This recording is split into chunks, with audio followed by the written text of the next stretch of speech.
The space station Artemis hung in orbit around Europa, Jupiter's ice-covered moon. Through the thick windows of her lab, Dr. Jiwoo Kim watched the giant gas planet rise over Europa's frozen surface. The view never got old, even after 2 years, at the station. "Dr. Kim, the samples are ready," said her assistant. Do-hyun Jiwoo nodded and turned back to her microscope. At 28 years old, she was the youngest head researcher at the station. Her small frame and quiet nature often made others underestimate her, but her mind was sharp and her determination unmatched. "Thank you, Do-hyun. Let's see what secrets Europa's ocean is hiding today." As she adjusted the lens, a red light began flashing overhead. The station's alarm system. "Attention all personnel," came the captain's voice over the speakers. "Report to the main hall immediately. This is not a drill." Jiwoo looked at Do-hyun with concern. In 2 years, they had never had an emergency meeting. They quickly secured their samples and headed to the main hall.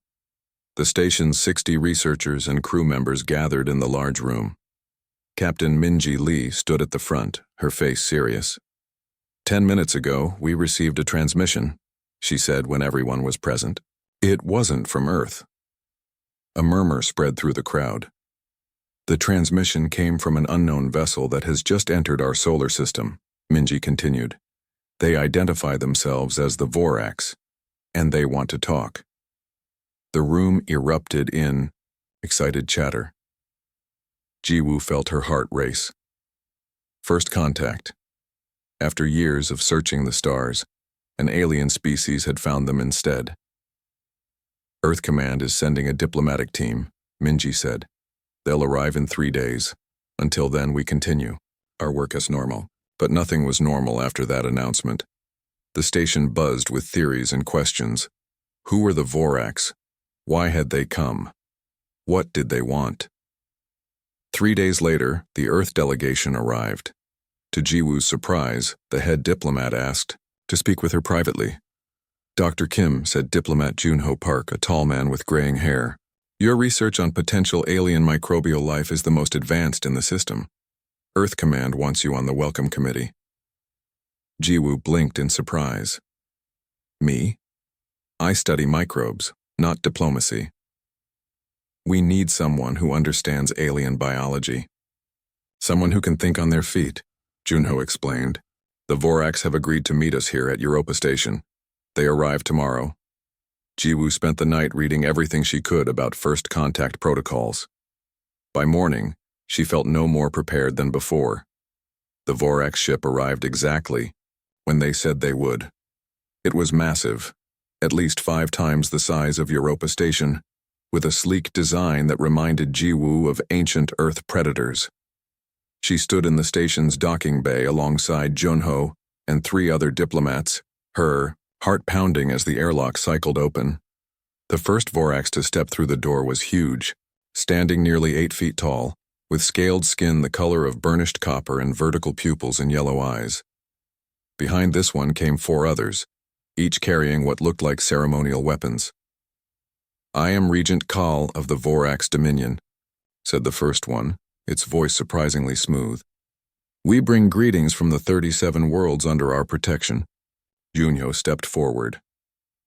"Welcome to Europa Station. I am diplomat Junho Park of Earth. We are honored by your visit." Kal's eyes scanned the humans, pausing when they reached Jiwoo. The alien's lips curled back slightly, revealing sharp teeth. "You bring a small one to meet us," Kal said, moving closer to Jiwoo. "Is she your young?" Jiwoo straightened her back. "I am Dr. Jiwoo Kim, xenobiologist. I study life forms from different environments." Kal towered over her, his scales shifting color slightly as he leaned down to examine her. "And now you have a new life form to study, small one." The formal reception was held in the station's main hall. The humans had prepared a display of Earth culture and achievements, hoping to impress their visitors. The Vorax moved through the room with confidence, examining everything with critical eyes. "Your species has achieved much in a short time," Kal said to Junho as they stood near a display of human technological evolution. "Though you are still confined to one small system." "We are a young, spacefaring civilization," Junho replied diplomatically. We hope to learn from more experienced travelers like yourselves. Call made a sound that might have been a laugh. Yes, there is much we could teach soft creatures like you. Ji-woo, who had been listening nearby, spoke up. Soft does not mean weak, Regent Call. Adaptability has served humans well throughout our evolution. The room grew quiet. The other Vorax turned to watch. Call stared at Ji-woo for a long moment. Adaptability, he repeated, as if tasting the word. An interesting trait for prey to develop. We are not prey, Ji-woo said, her voice steady despite her racing heart. We are potential allies. Call's scales shifted to a deeper red. Every species has its place in the natural order, Dr. Kim. The Vorax discovered ours long ago. You humans will find yours in time. The conversation moved on, but Ji-woo could not shake the unease that settled over her. As the evening progressed, she watched the Vorax warriors. They moved with surprising grace for their size, always keeping Call in sight, always watching the humans. Later, as the reception wound down, Ji-woo found herself alone with one of the smaller Vorax. His scales were a lighter shade, almost gold in the station's lights. Your words to Regent Call were brave, he said quietly. I am Tark, second advisor to the Regent. I spoke only truth, Ji-woo replied. Truth is a luxury not all appreciate, Tark said. The Regent is not accustomed to being challenged, especially, but, he paused, seemingly searching for the right words. By soft creatures? Ji-woo offered. Tark's eyes blinked slowly. You understand more than you show, Dr. Kim. That is a valuable trait. Before she could respond, Call called for Tark from across the room. The Vorax gave her a slight nod before joining his leader. That night, Ji-woo could not sleep. She kept thinking about Call's words, about the way the Vorax had examined the humans like specimens. About Tark's warning that was not quite a warning. Something was not right about this first contact. The Vorax spoke of peace and scientific exchange, but their eyes told a different story. Ji-woo had spent her career studying alien microbes, learning to see patterns where others saw nothing, and now she saw a pattern forming that chilled her to the bone. She just needed more data to confirm it. As Europa rotated and Jupiter's massive form filled her window once more, Ji-woo made a decision. She would watch the Vorax carefully. She would learn everything she could about them, because deep in her heart, she knew this was not just first contact. It was first assessment, and humans were being judged. 3 months had passed since the Vorax arrived in the solar system. Their massive ship now orbited Mars, where they had established what they called a cultural exchange center. Each week, more Vorax arrived on smaller ships, spreading throughout the system on what they described as scientific missions. Ji-woo sat in her small office on Europa Station, staring at the data on her screen. Something was wrong. Very wrong. Do-hyun, look at this, she said as her assistant entered with fresh coffee. These are the reports from the outer colonies. Do-hyun leaned over her shoulder. On the screen was a list of missing persons reports from mining colonies on Titan, Callisto, and other moons. 42 people gone in 3 months, Ji-woo said quietly. No bodies found, no signs of struggle, just gone. Could be accidents, Do-hyun suggested. Space is dangerous. Ji-woo shook her head and pulled up another screen. I mapped the disappearances against Vorax expedition routes. She overlaid the 2 maps and they matched perfectly. Do-hyun's eyes widened. That could still be coincidence. Once is chance. Twice is coincidence. 42 times is a pattern, Ji-woo said. She had spent weeks gathering this data, putting the pieces together. And there's more. She showed him reports of strange marks found near some disappearance sites. Claw marks that matched no known tool but looked remarkably similar to the claws she had observed on Regent Call during the first contact meeting. We need to tell someone, Do-hyun said. I already tried, Ji-woo replied. I sent my findings to Earth Command 2 weeks ago. They said there wasn't enough evidence to risk offending. Our new galactic neighbors. Politics, always politics. Humans were so eager to join the galactic community that they were ignoring clear warnings. What do we do now? Do-yun asked. Before Jiwoo could answer, her tablet beeped with a message. It was from an unknown sender, asking her to come alone, to Observation Deck C in 30 minutes. The message ended with a single letter, T. Tark. It had to be the Vorax advisor she had met briefly at the reception 3 months ago. She had not seen him since that night, though she had heard he remained with the Vorax delegation. I need to go, she told Do-hyun. Keep this between us for now. Observation Deck C was rarely used since it faced away from Jupiter, offering a view only of empty space. When Jiwoo arrived, she found Tark already there, his golden scales reflecting the dim lighting. Dr. Kim, he said softly as she approached. Thank you for coming.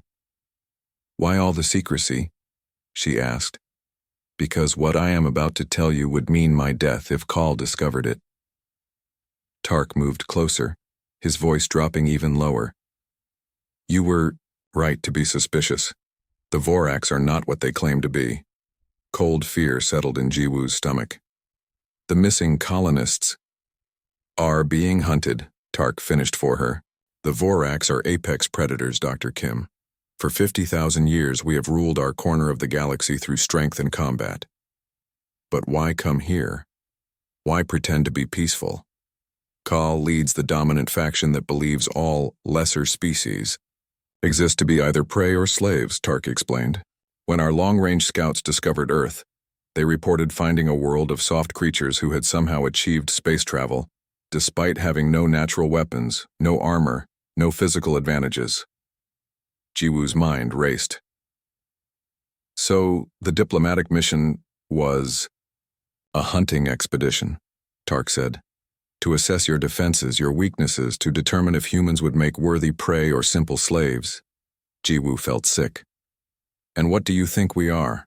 I think humans are more than Kal believes, Tark replied. I have studied your history since arriving, your adaptability, your creativity in the face of challenges. These are strengths my people do not understand. Why are you telling me this? Why help us? Tark's scales shifted to a deeper gold. There are those among my kind who believe the old ways must change, that true strength comes from cooperation, not domination. But we are few, and Kal's faction controls the military. So what happens now? Soon, Kal will reveal the truth. He has scheduled a summit on your moon base next month. There he will challenge your world leader to ritual combat. Combat? Jiwoo asked, shocked. Why would our leaders agree to that? Because by then he will have positioned enough ships throughout your system to destroy your major cities if you refuse, Tark said grimly. Vorax honor demands a challenge, but Kal has no honor. He ensures victory, one way or another. Jiwoo's mind spun with this new information. How does this ritual combat work? The challenged party presents a champion. They fight until one submits or dies. The winner claims authority over the loser's people, Tark explained. Kal has never been defeated. He has killed hundreds in ritual combat. Because of his physical advantages, Jiwoo said, thinking aloud. Yes, no human could match his strength or speed, Tark agreed. But there might be another way. He explained that Vorax physiology had weaknesses that could be exploited. Their 3 hearts worked in sequence, creating a momentary vulnerability between beats. Their eyes, while excellent in most conditions, could not adjust quickly to sudden changes in light. Most importantly, their nervous system had clusters near the surface of their backs that, if struck correctly, could cause temporary paralysis. Why tell me all this? Jiwoo asked. I'm a scientist, not a fighter. Because you see patterns where others do not, Tark said. And because in 3 months of watching humans, you are the only one who saw through our deception. As they talked, Jiwoo learned more about Vorax culture. Every regent carried a ceremonial dagger, passed down through generations of victorious combat. To claim that dagger from a regent was to claim their authority, according to their most sacred laws. I need to warn Earth Command, Jiwoo said, after absorbing all this information. Be careful, Tark warned. Kal has spies among your people, human collaborators who believe they will be spared when the hunting begins in earnest. Before leaving, Tark gave Jiwoo a small device. This will allow us to communicate securely. I will help you as I can, but my position is precarious. Back in her quarters, Jiwoo spent the night thinking. If she went public with what she knew, Kal might accelerate his plans. If she did nothing, humanity would walk blindly into a trap. The next morning, she requested transfer to the lunar base, citing a research opportunity. Her real reason was to be present at the summit Tark had mentioned.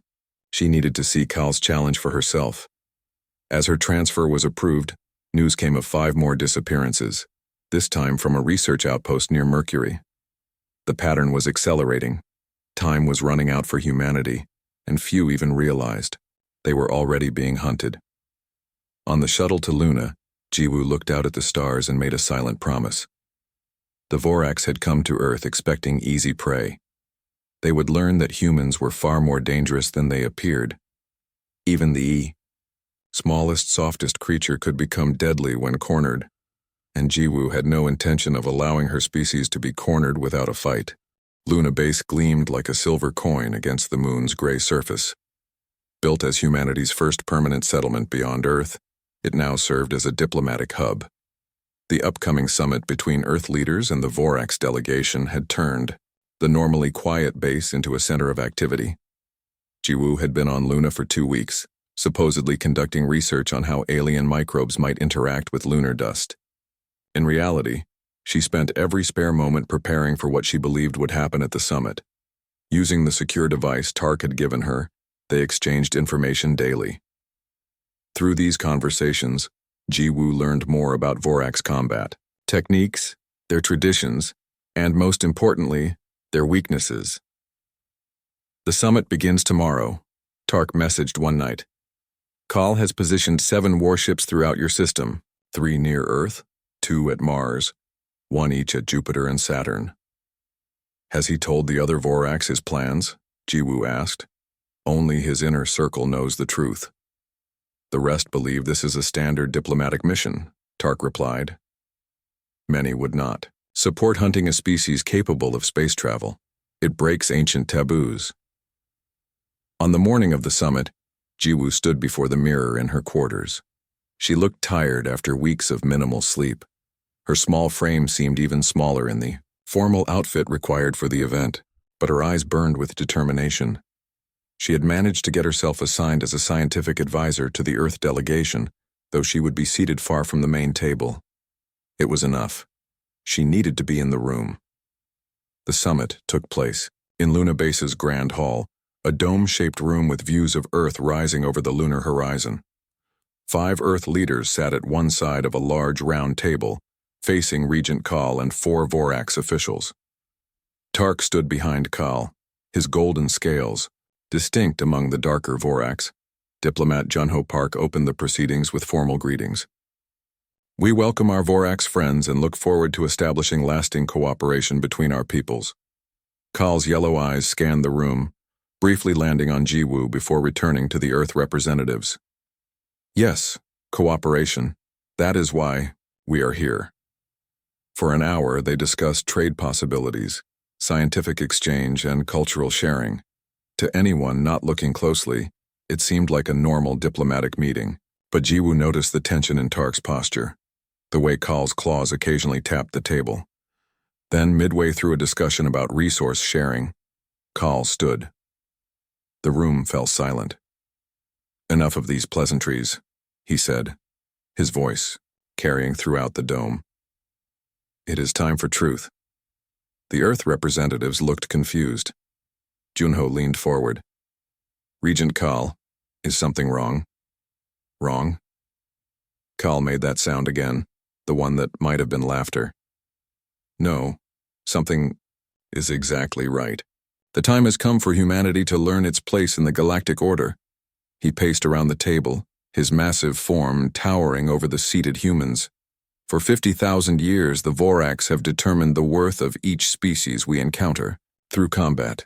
The strong rule. The weak serve or become prey. Gasps echoed around the room. The Earth leaders exchanged alarmed glances. This summit, Kal continued, was called so that I might challenge your champion to ritual combat. as is our way. The outcome will determine humanity's fate. General Sung-Ho Han, Earth's highest military commander, stood. This is outrageous. We came here for peace talks, not combat. Peace is earned, not given, Cal replied. But fear not. The terms are simple. Your champion against me. If your champion wins, humanity will be recognized as equals. If I win, your people will serve the Vorax Empire. And if we refuse this challenge, asked President Yunha Lee Calls. Scales darkened. Then my ships will demonstrate why that would be unwise. The room erupted in angry voices. Security personnel moved closer to the Earth leaders. Jiwoo watched as Tark subtly touched a control on his wrist, then nodded once in her direction, the signal they had arranged. Call's threats were not a bluff. General Han stepped forward. If combat is unavoidable, then as Earth's highest military officer I accept the challenge, Jiwoo said, her clear voice cutting through the chaos. All eyes turned to her. She walked forward, stopping at the edge of the table. Dr. Kim, President Lee began, this is not your place. With respect, Madam President, it is exactly my place, Jiwoo replied. She looked directly at Kal. I formally accept your challenge, Regent Kal, as Earth's chosen champion. Kal stared at her for a moment, then burst into that terrible laugh-like sound. The small one? This is an insult. Is it? Jiwoo asked calmly. Your challenge, your rules. I accept. Jiwoo, no, Junho whispered urgently. This is madness. But Jiwoo stood firm. According to Vorax tradition, once a challenge is accepted, it cannot be withdrawn or transferred. Correct, Regent Kal? Kal's eyes narrowed. Correct. But you cannot possibly believe you can defeat me. Try me, Jiwoo said simply. The Earth leaders pulled Jiwoo aside for a heated discussion. General Han was furious. What are you thinking? He will kill you in seconds. If you try to replace me, it will be seen as a forfeit, Jiwoo explained.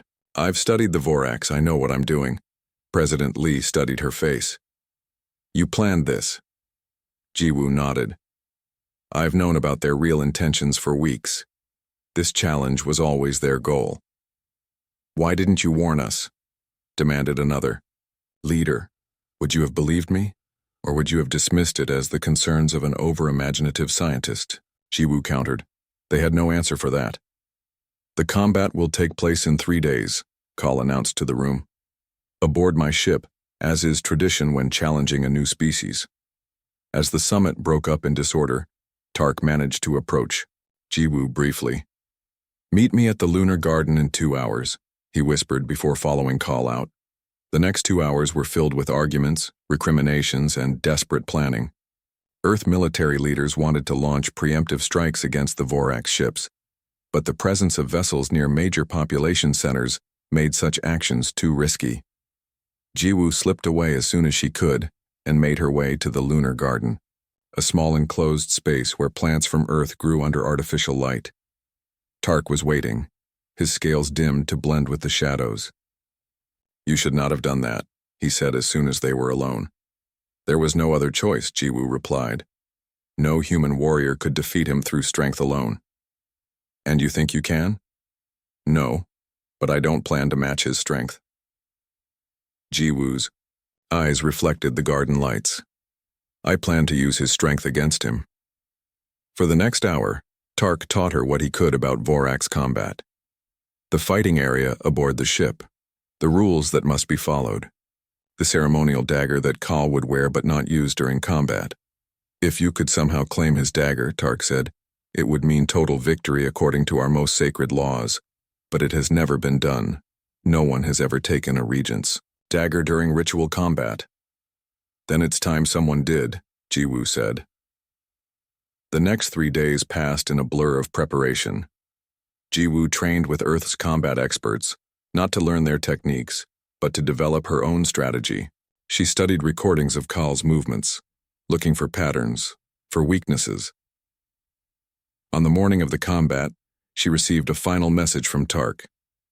Remember, his strength is also his weakness. Vorax cannot change direction quickly during A strike. Use this. As Jiwoo boarded the shuttle that would take her to the Vorax flagship, General Han stopped her. The best combat minds on Earth say you have no chance, he said bluntly. Jiwoo smiled slightly. Good thing I'm not relying on combat then. What are you relying on? He asked. The thing humans have always used to survive against stronger predators, she replied. Our brains. The shuttle doors closed and Jiwoo took a deep breath. In a few hours, she would face the most dangerous predator in the known galaxy. Her plan was risky, with a dozen ways it could go wrong. But as the shuttle lifted off from the lunar surface, Jiwoo felt strangely calm. Humanity's future rested on her shoulders, and she had no intention of letting it fall. The Vorax flagship hung in space like a massive predator, its dark hull reflecting little light. Inside, Jiwoo followed two Vorax guards through winding corridors. Her footsteps seemed small and quiet compared to their heavy tread. They led her to a preparation chamber where, to her surprise, Tark waited. I requested to assist Earth's champion before combat, he explained once the guards left. It is allowed by tradition. Thank you, Jiwoo said. Is everything ready? Tark nodded. The device is in place. But Jiwoo, even with this advantage, Kal is extremely dangerous. No regent has ruled as long as he has without being skilled in combat. I understand the risk, she replied as she changed into the simple combat suit Earth had provided. It was lightweight and flexible, designed to not restrict movement. Hidden within its seams was the small EMP device she and Tark had planned. Not powerful enough to damage the ship, just enough to briefly affect the arena's lighting systems. The combat arena will be filled with observers, Tark warned. Representatives from 24 species have come to witness humanity's submission. That is what they expect to see. Then they're in for a surprise, Jiwoo said, trying to sound more confident than she felt. When she was ready, the guards returned and escorted them to the arena. It was a circular space about 30 meters across, with rising seats surrounding, and the floor was made of some material that resembled polished stone, but had slight give under her feet. The seats were filled with aliens of various forms. Some looked almost human. Others were completely foreign to Jiwoo's eyes. All watched with interest as she entered. Earth's delegation sat in a reserved section. President Lee nodded grimly to Jiwoo as she took her position on one side of the arena. General Han's face was tight with worry. A deep sound like a horn echoed through the space. The observers fell silent as Regent Kal entered from the opposite side. He wore only simple armor covering his chest and legs, leaving his arms and scaled head exposed. At his waist hung the ceremonial dagger Tark had described, its handle inlaid with gems that caught the light. Kal looked even larger in the arena than he had during their previous meetings. His copper scales seemed to glow under the bright lights, and his massive claws extended and retracted as he studied Jiwoo across the open space. A Vorax elder stepped into the center. This ritual combat will determine the standing of humanity among the stars, he announced. The rules are simple. No weapons may be brought into the arena. Combat continues until one participant submits or is unable to continue. The victor claims authority according to our ancient laws. The elder looked at both combatants. Are you prepared? Kal grunted his assent. Jiwoo simply nodded. Then begin, the elder said, quickly moving back to the edge of the arena. Kal did not move immediately. He circled slowly, studying Jiwoo as a predator studies prey. Your leaders send a small female to fight their battle, he said, his voice carrying across the arena. Is this how little they value their species? Jiwoo remained silent, watching his movements, noting the way his weight shifted before each step. She recalled what Tark had taught her about Vorax physiology. 3 hearts beating in sequence, eyes vulnerable to sudden changes in light, nerve clusters along the spine. Nothing to say, small one? Kal taunted. Perhaps you already accept your role as prey. I'm not the one who will be prey today, Jiwoo finally replied, her voice steady. Kal's scales darkened with anger at her response. Without warning, he lunged forward with astonishing speed for his size. But Jiwoo had been watching for the subtle tells Tark had described. The slight tensing of his leg muscles, the dilation of his pupils. She dodged to the side, letting his momentum carry him past her. A murmur ran through the watching crowd. They had expected her to be struck down immediately. Kal turned, his yellow eyes narrowing. "Luck," he snarled. "It will not save you." He attacked again, his claws slashing through the air where Jiwoo had been a split second before. Again she evaded, not by matching his speed but by anticipating his movements and being elsewhere when his strike landed. For several minutes this dance continued. Kal attacking, Jiwoo evading. She made no attempts to strike back, which seemed to frustrate the Vorax regent. His attacks became stronger but less controlled. "Fight back," he roared after another miss. "Why?" Jiwoo asked calmly, circling away from him. "So you can use your strength against me? I'm not as limited in my thinking as you are, Regent Kal." His next attack was wild with rage. Jiwoo ducked under his arm and, for the first time, struck back. Her hand hit precisely at one of the nerve clusters Tark had identified, just below his left shoulder. Kal's arm went momentarily limp and he stumbled. The crowd gasped. "Impossible." Someone whispered loudly enough to be heard across the arena. Kal recovered quickly, but his expression had changed. There was caution now mixed with his anger. "You know things about Vorax you should not know," he said, eyeing her with new suspicion. "I'm a scientist," Jiwoo replied. "Learning is what I do." The fight continued, taking on a new rhythm. Kal was more careful now, his attacks more precise. Jiwoo took several glancing blows that left painful scratches across her arms and back. But she continued to evade his full strength, using his momentum against him when possible. As the minutes stretched on, Jiwoo felt herself tiring. Kal seemed inexhaustible, drawing on reserves of strength she could not match. She needed to end this soon. Catching Tark's eye across the arena, she gave a nearly imperceptible nod. It was time. In her next evasion, Jiwoo moved to a specific spot on the arena floor that she and Tark had agreed upon. There she stumbled slightly, appearing to lose her balance. Kal saw the opening and charged, exactly as she had predicted he would. Just as he reached her, his claws extended for what would surely be a devastating blow, Jiwoo pressed the hidden control in her sleeve. The small EMP device activated, sending out a pulse that temporarily disrupted the arena's lighting systems. For 3 crucial seconds, the arena was plunged into complete darkness. When the lights returned, the crowd fell into stunned silence. Kal stood frozen, his attack never completed. Behind him stood Jiwoo, her fingers pressed precisely against the main nerve cluster at the base of his neck, the one Tark had told her could cause temporary paralysis if struck correctly. The regent's massive body began to topple forward, unable to move but still conscious. As Kal fell, Jiwoo's other hand moved swiftly to his waist, pulling the ceremonial dagger from its sheath. By the time Kal hit the ground, she held the dagger aloft. The Vorax elder stepped forward, his eyes wide. With disbelief, "The human has claimed the regent's blade before he struck the ground," he announced, his voice shaking. "By our most sacred laws, she now holds the right of regency." The arena erupted in chaos. The Vorax delegation rose to their feet, some in protest, others in grudging acknowledgement of what they had witnessed. Earth's representatives looked equally stunned, unable to process what had just happened. Jiwoo stood over Kal's paralyzed form, the ceremonial dagger gleaming in her hand. The weapon felt heavy, weighted with thousands of years of Vorax history and the sudden responsibility that now rested on her shoulders. "How?" Kal managed to ask, his mouth one of the few parts of his body he could still move. "How did a soft creature defeat me?" Jiwoo leaned down so only he could hear her answer. "Because true strength isn't in the hardness of your scales or the sharpness of your claws," she said quietly. "It's in here." She tapped her temple. "Something you never bothered to respect about humans."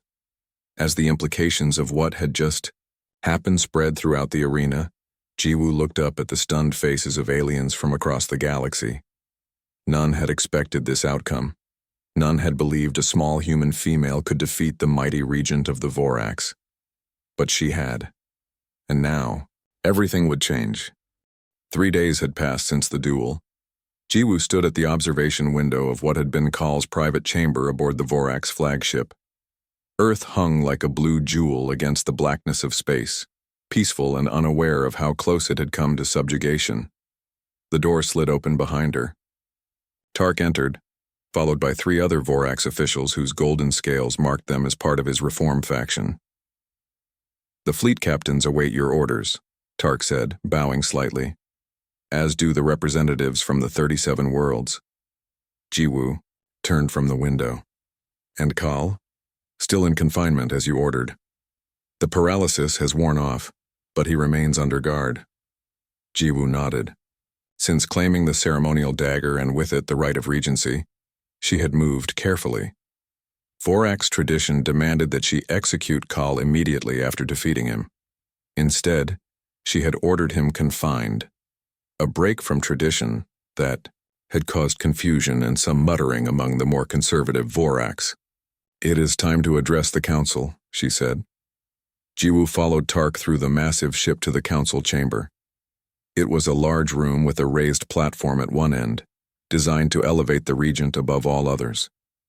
She had refused to use it at previous meetings, preferring to stand on the same level as those she addressed. Today was different. Today she needed all the authority the regency could provide. The chamber was filled with Vorax officials, ship captains, and representatives from the many worlds under Vorax control. At the front sat the Earth delegation, still looking somewhat stunned by the turn of events. As Jiwoo entered, a hush fell over the room. She walked to the platform and stepped up, the ceremonial dagger visible at her waist. 3 days ago, she began, her voice carrying clearly through the chamber. "I claimed this blade in ritual combat, as is the Vorax way. By your laws, that makes me regent of the Vorax dominion and all worlds under its protection."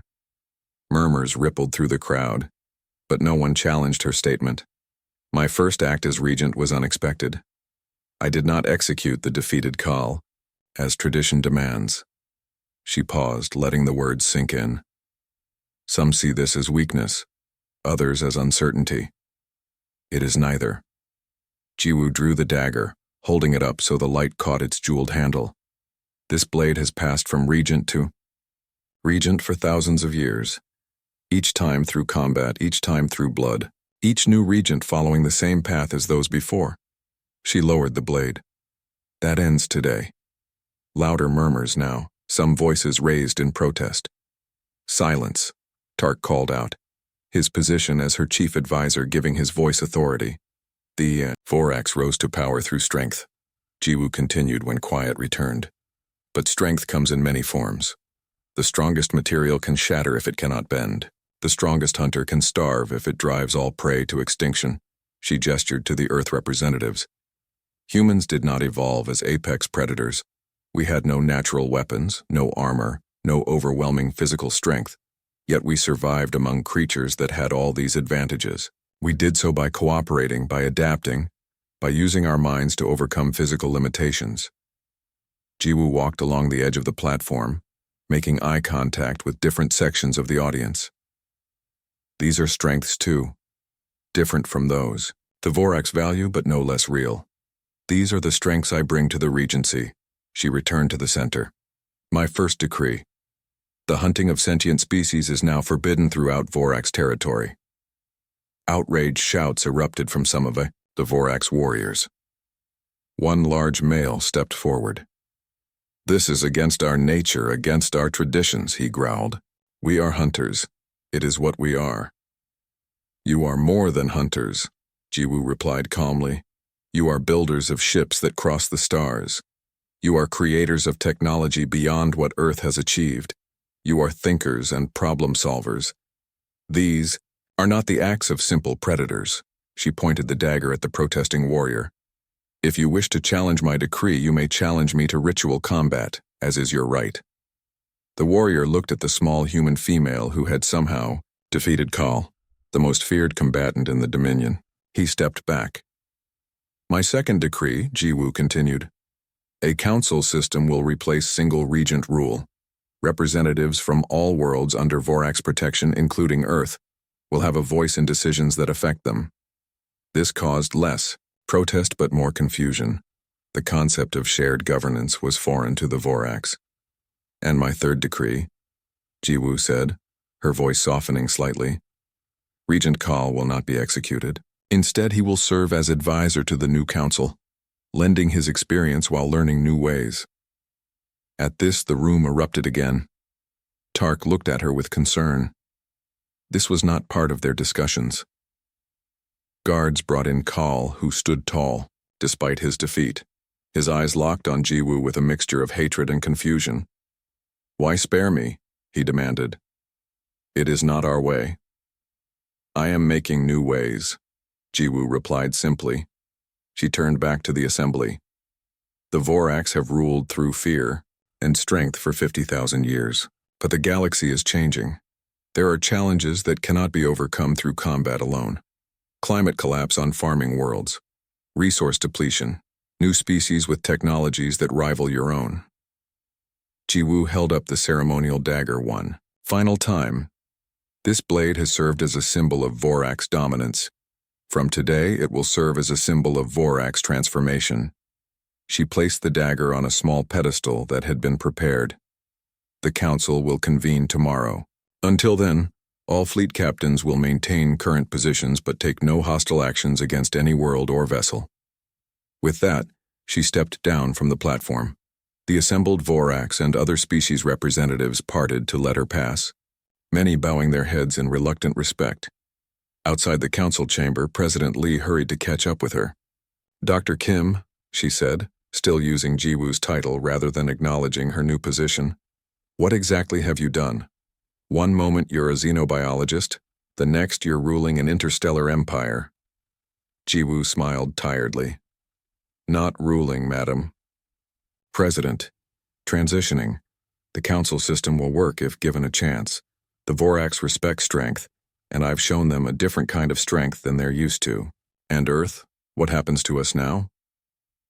Earth becomes a member of the galactic community, on equal footing with other worlds. We gain access to Vorax technology, their star maps, their knowledge of other species. In return, we share our art, our music, our perspectives." Jiwoo's eyes lit up with the possibilities. "We have so much to learn from each other." Later that evening, Jiwoo visited Kaal in his quarters, now a comfortable but guarded space. "Have you come to gloat?" he asked as she entered. "No," Jiwoo replied. "I've come to learn." Kaal looked surprised. "Learn what from a defeated regent? You led the Vorax for over 100 years. You must have done some things right." The former regent studied her with new interest. "You are not what I expected, human." "None of us are only what we appear to be," Jiwoo said. "That was your mistake with humans. You saw our physical weakness and assumed total weakness. You never looked deeper." "A mistake I will not make again," Kaal acknowledged grudgingly. Jiwoo left, he called after her. "The warriors will not accept your changes easily. Some will challenge you." She paused at the door. "I know. Change is never easy, but it is necessary." That night, standing alone in the observation room, Jiwoo watched Earth slowly rotate below. She thought about how quickly her life had changed. From studying microbes on Europa to leading an interstellar dominion. She touched the ceremonial dagger at her waist. Tomorrow it would be placed in a museum, replaced by a new symbol of leadership. One not won through combat or blood. As stars wheeled slowly past the window, Jiwoo smiled. The Vorax had come to Earth expecting to find easy prey. Instead, they had found their future, and humanity had found its place among the stars.